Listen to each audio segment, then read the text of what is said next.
We don't have to agree on everything to agree it's time to do something. That's my main message here today. And each of us has a role to play. A few weeks ago, I took action on my own to strengthen background checks, to help schools get more resource officers if they want them, and to direct the Centers for Disease Control to study the causes of violence. Because for a long time, even looking at the evidence was considered somehow tough politics.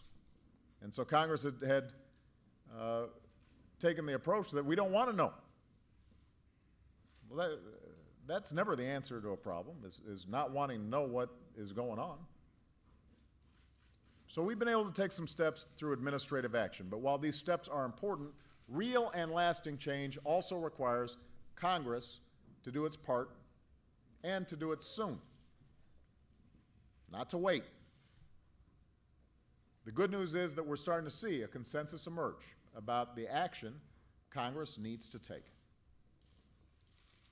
The vast majority of Americans, including a majority of gun owners, support requiring criminal background checks for anyone trying to buy a gun.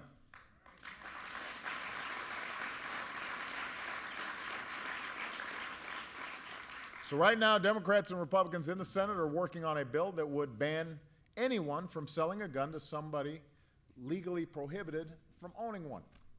That's common sense. There's no reason why we can't get that done. That is not a liberal idea or a conservative idea. It's not a Democratic or Republican idea. That is a smart idea. We want to keep those guns out of the hands of folks who shouldn't have them. Senators from both parties have also come together and proposed a bill that would crack down on people who buy guns only to turn them around and sell them to criminals.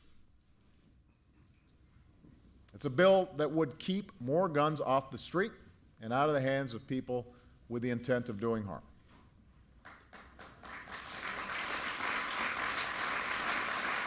And by the way, in addition to reducing violence on the streets, it would also make life a lot easier and a lot safer for the people standing behind me here today.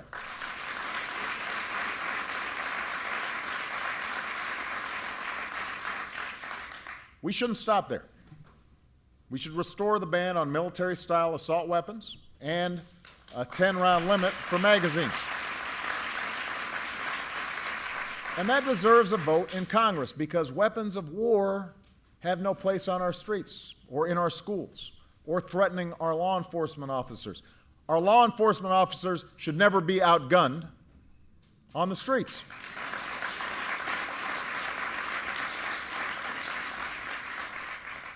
But we also know that if we're going to solve the problem of gun violence, then we've got to look at root causes as well.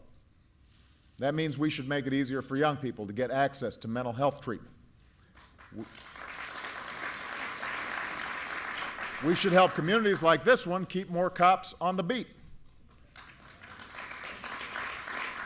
And since Congress hasn't confirmed a director of the Bureau of Alcohol, Tobacco, and Firearms in 6 years, they should confirm your U.S. Attorney from Minnesota, Todd Jones, who is here today and who I've nominated for this post.